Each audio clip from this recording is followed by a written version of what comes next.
नमस्कार दोस्तों, आप सभी का बहुत बहुत स्वागत है आपके अपने चैनल उमंग ज़िंदगी में। दोस्तों, आज मैं मुंशी प्रेमचंद जी की एक बहुत ही भावुक कहानी लेकर आई हूँ, जिसका शीर्षक है कफन। मुंशी प्रेमचंद जी ने अपनी कहानी कफन के माध्यम से समाज में निर्धन वर्ग की दयनीय स्थिति का खाका प्रस्तुत किया है।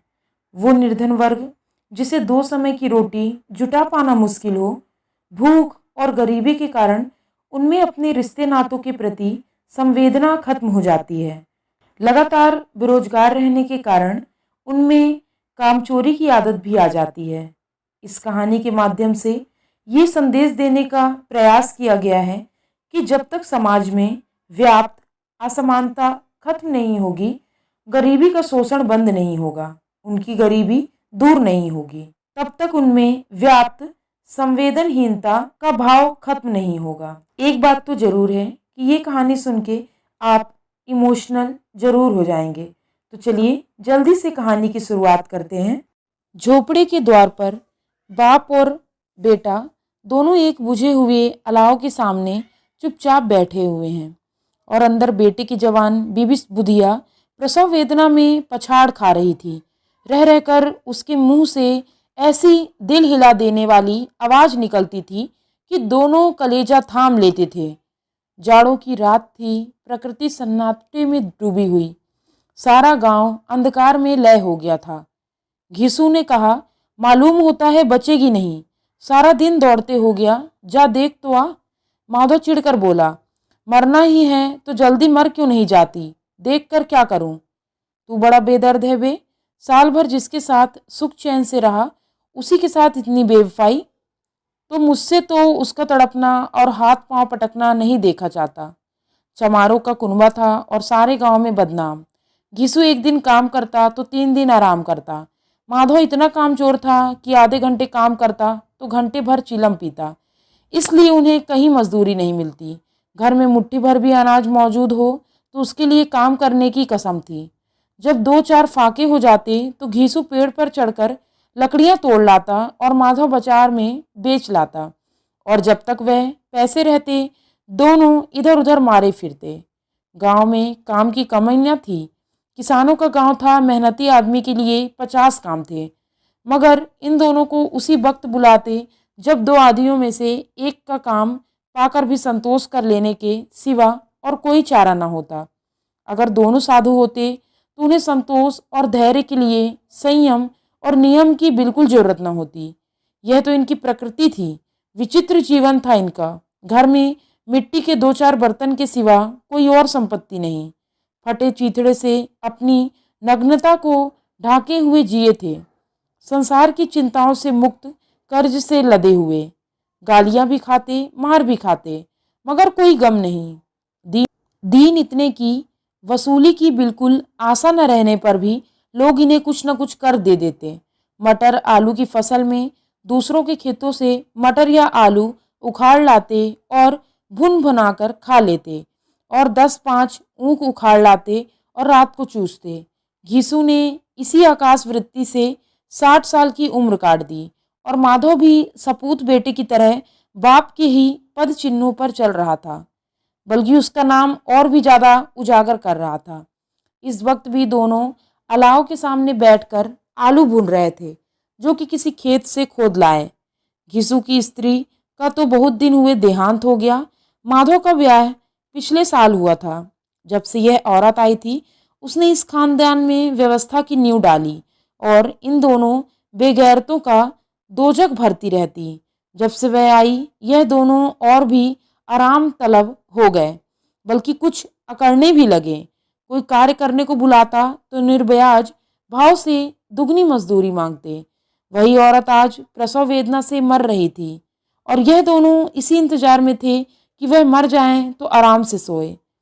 घीसू ने आलू निकालकर छीलते हुए कहा, जाकर देख तो क्या दशा है उसकी, चुड़ैल का फिसाद होगा और क्या। यहाँ तो ओझा भी 1 रुपया मांगता है। माधव को भय था कि वह कोठरी में गया तो घीसू आलूओं का बड़ा भाग साफ कर देगा। बोला, मुझे वहां जाते डर लगता है। डर किस बात का है, मैं तो यहीं हूं। तो तुम्हें जाकर देखो ना। मेरी औरत जब मरी थी तो मैं 3 दिन तक उसके पास से हिला नहीं, और फिर मुझसे लजाएगी कि नहीं। जिसका कभी मुंह नहीं देखा, आज उसका उधड़ा हुआ बदन देखूं। उसे तन की सुध भी तो ना होगी। मुझे देख लेगी तो खुलकर हाथ पांव भी ना पटक सकेगी। मैं सोचता हूँ कोई बाल बच्चा हुआ तो क्या होगा। सोंठ, गुड़, तेल कुछ भी तो नहीं है घर में। सब कुछ आ जाएगा, भगवान दे तो। जो लोग अभी तो एक पैसा ही नहीं दे रहे, वे ही कल बुलाकर रुपए देंगे। मेरे 9 लड़के हुए, घर में कभी कुछ ना था, मगर भगवान ने किसी न किसी तरह बेड़ा पार लगाया। जिस समाज में रात दिन मेहनत करने वालों की हालत उनकी हालत से कुछ बहुत अच्छी ना थी, और किसानों के मुकाबले वे लोग जो किसानों की दुर्बलता से लाभ उठाना जानते थे, कहीं ज़्यादा संपन्न थे। वहाँ इस तरह की मनोवृत्ति का पैदा होना कोई अचरज की बात ना थी।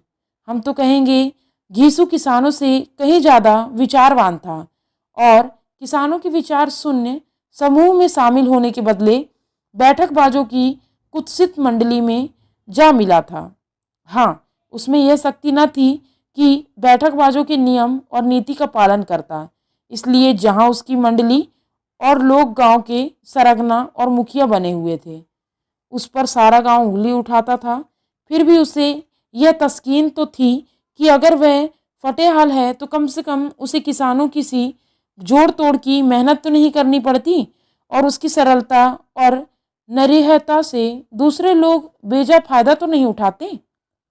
दोनों आलू निकाल निकाल कर जलते जलते खाने लगे।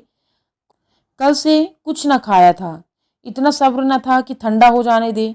कई बार दोनों की जवानें जल गई। छिल जाने पर आलू का बाहरी हिस्सा जवान हलक और तालू को जला देता है, और उस अंगारे को मुंह में रखने से ज़्यादा खैरियत इसी में थी कि वह अंदर पहुंच जाए।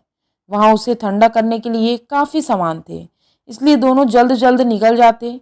हालांकि इस कोशिश में उनकी आंखों से आंसू निकल आते। घीसू को उस वक्त ठाकुर की बारात याद आई जिसमें 20 साल पहले वह गया था। उस दावत में उसे जो तृप्ति मिली थी, वह उसके जीवन में एक याद रखने लायक बात थी, और आज भी उसकी याद ताज़ा होती है। बोला वह भोज नहीं भूलता। तब से फिर उस तरह का खाना और भरपेट नहीं मिला। लड़की वालों ने सबको भरपेट पुड़ियाँ खिलाई। सबको, छोटे बड़े सब ने पुड़ियाँ खाई, और असली घी की। चटनी, रायता, 3 तरह के सूखे साग, एक रसेदार तरकारी, दही, चटनी, मिठाई। अब क्या बताऊं कि उस भोज में क्या स्वाद मिला। कोई रोक टोक नहीं थी। जो चीज़ चाहो मांगो, जितना चाहो खाओ। लोगों ने ऐसा खाया कि किसी ने पानी न पिया। मगर परोसने वाले हैं कि पत्तल में गर्म गर्म गोल गोल सुवासित कचौड़ियाँ डाल देते। मना करते हैं कि नहीं चाहिए, पत्तल पर हाथ रोके, मगर वह हैं कि दिए जाते। और जब सबने मुंह धो लिया तो पान इलायची भी मिली, मगर मुझे पान लेने की कहाँ सुध थी। खड़ा हुआ न जाता था। चटपट जाकर अपने कंबर पर लेट गया। ऐसा दिल दरियाव था वह ठाकुर। माधव ने इन पदार्थों का मन ही मन मजा लेते हुए कहा, अब हमें कोई ऐसा भोज नहीं खिलाता। अब कोई क्या खिलाएगा। वह जमाना दूसरा था। अब तो सबको किफ़ायत सूझती है। शादी ब्याह में मत खर्च करो, क्रियाक्रम में मत खर्च करो। पूछो गरीबों का माल बटोर बटोर कर कहाँ रखेंगे।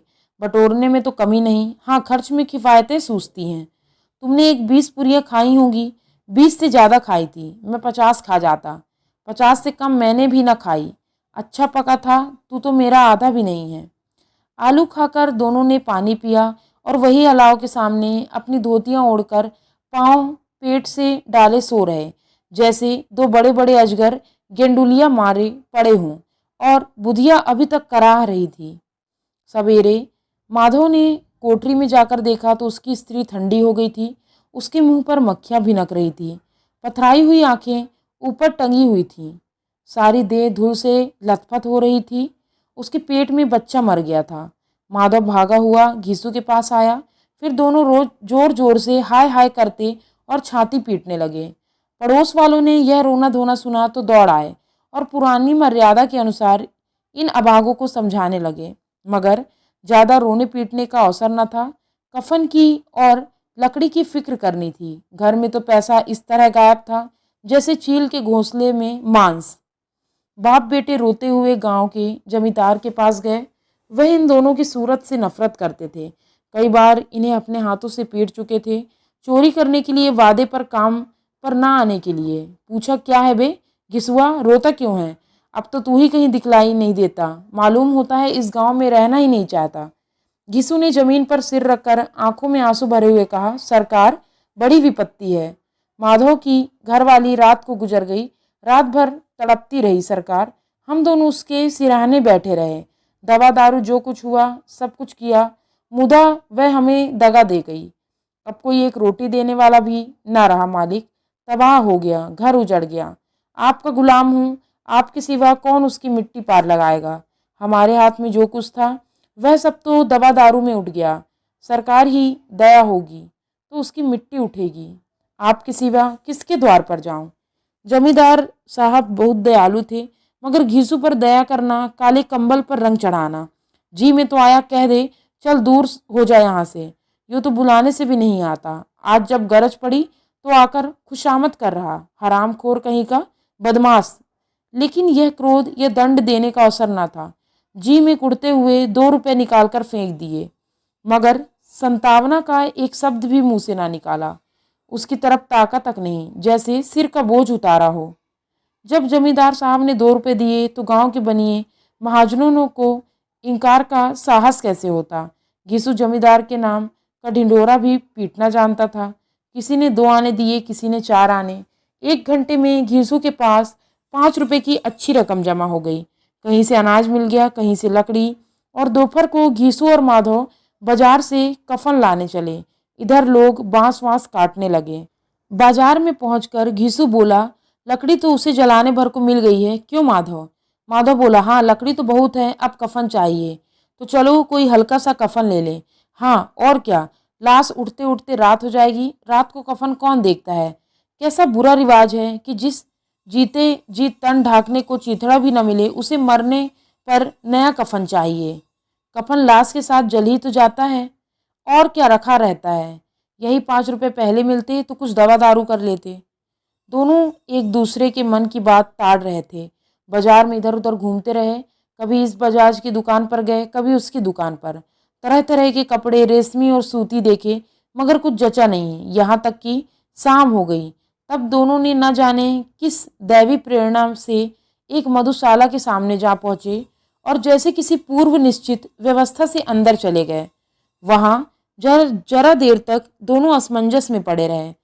फिर घिसू ने गद्दी के सामने जाकर कहा, साहू जी 1 बोतल हमें भी देना। उसके बाद कुछ चिखौना आया, तली हुई मछली आई और दोनों बरामदे में बैठकर शांतिपूर्वक पीने लगे। कई कुंजियां ताबड़तोड़ पीने के बाद दोनों सुरूर में आ गए। घिसू बोला, कफन लगाने से क्या मिलता, आखिर जल ही तो जाता, कुछ बहू के साथ तो ना जाता। माधव आसमान की तरफ देखकर बोला, मानो देवताओं को अपनी निष्पापता का साक्षी बना रहा हो। दुनिया का दस्तूर है, नहीं लोग बामनों को हजारों रुपए क्यों देते? कौन देखता है परलोक में मिलता है या नहीं? बड़े आदमियों के पास धन है, फूके, हमारे पास फूकने को क्या है? लेकिन लोगों को जवाब क्या दोगे? लोग पूछेंगे नहीं कफन कहाँ है? घिसू हंसा, अब कह देंगे कि रुपए कमर से खिसक गए, बहुत ढूंढा नहीं मिले। लोगों को विश्वास ना आएगा, लेकिन फिर वही रुपए देंगे। माधव भी हंसा इस अनपेक्षित सौभाग्य पर, बोला, बड़ी अच्छी थी बेचारी, मरी तो खूब खिलाकर। आधी बोतल से ज्यादा उड़ गई। घिसू ने 2 सेर पुड़ियाँ मंगाई, चटनी, अचार, कलेंजिया। शराब खाने के सामने ही दुकान थी। माधव लपक कर 2 पत्तलों से सारा सामान ले आया। पूरा 1.5 रुपया खर्च हो गया, सिर्फ थोड़े से पैसे बचे। दोनों इस वक्त इस सान में बैठे पुड़ियाँ खा रहे थे जैसे जंगल में कोई शेर अपना शिकार उड़ा रहा हो। न जवाबदेही का खौफ था, न बदनामी की फिक्र। इन सब भावनाओं को उन्होंने बहुत पहले ही जीत लिया था। घिसू दार्शनिक भाव से बोला, हमारी आत्मा प्रसन्न हो रही है तो क्या उसे पुण्य न होगा? माधव ने श्रद्धा से सिर झुकाकर तस्दीक की, जरूर से जरूर होगा। भगवान तुम अंतर्यामी हो, उसे बैकुंठ ले जाना। हम दोनों हृदय से आशीर्वाद दे रहे हैं। आज जो भोजन मिला वह कभी उम्र भर न मिला था। एक क्षण के बाद माधव के मन में एक शंका जागी। बोला, क्यों दादा, हम लोग भी एक न दिन वहां जाएंगे। घिसू ने इस भोले भाले सवाल का कुछ उत्तर न दिया। वह परलोक की बातें सोचकर इस आनंद में बाधा न डालना चाहता था। जो वहाँ हम लोगों से पूछे कि तुमने हमें कफन क्यों नहीं दिया तो क्या कहोगे? कहेंगे तुम्हारा सिर। पूछेगी तो जरूर, तो तू कैसा जानता है कि उसे कफन न मिलेगा? तू मुझे ऐसा गधा समझता है? 60 साल क्या दुनिया में घास खोदता रहा हूँ, उसको कफन मिलेगा और बहुत अच्छा मिलेगा। माधव को विश्वास न आया, बोला कौन देगा?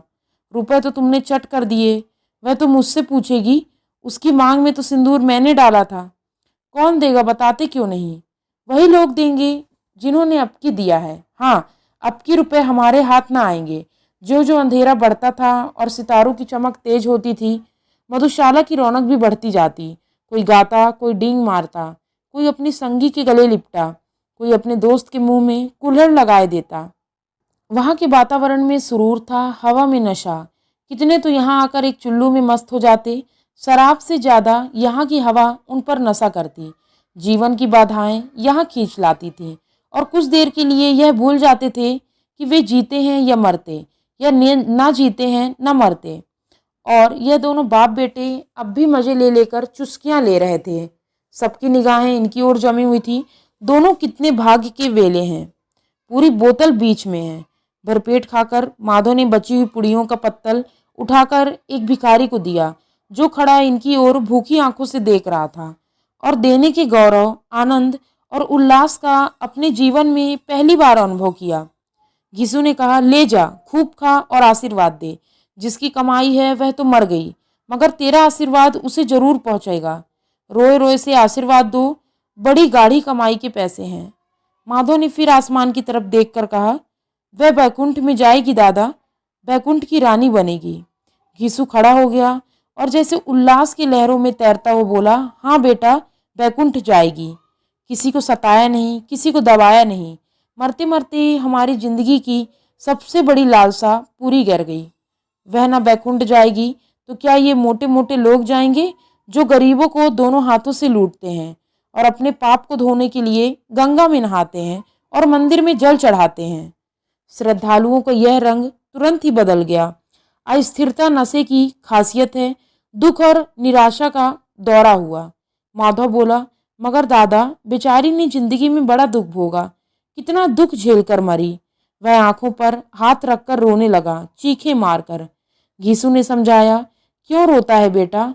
खुश हो कि वह माया जाल से मुक्त हो गई, जंजाल से छूट गई। बड़ी भाग्यवान थी जो इतनी जल्द माया मोह के बंधन तोड़ दिए। और दोनों खड़े होकर गाने लगे, ठगनी क्यों नैना झमकावे ठगनी। पियक्कड़ों की आंखें इनकी ओर लगी हुई थी और यह दोनों अपने दिल में मस्त गाए जाते थे। फिर दोनों नाचने लगे, उछले भी, कूदे भी, गिरे भी, मटके भी, भाव भी बताए, अभिनव भी किए और आखिर नशे में मदमस्त होकर वहीं गिर पड़े। उम्मीद करती हूँ दोस्तों यह कहानी आपको बेहद पसंद आई होगी। दोस्तों, कहानी पसंद आई तो एक लाइक ज़रूर करिए, अपने दोस्तों के साथ शेयर करिए और कमेंट करके मुझे बताइए। और यदि अभी तक आपने मेरे चैनल को सब्सक्राइब नहीं किया तो जल्दी से सब्सक्राइब कर लीजिए। मिलती हूँ अगले कहानी में, तब तक के लिए जय हिंद, वंदे मातरम।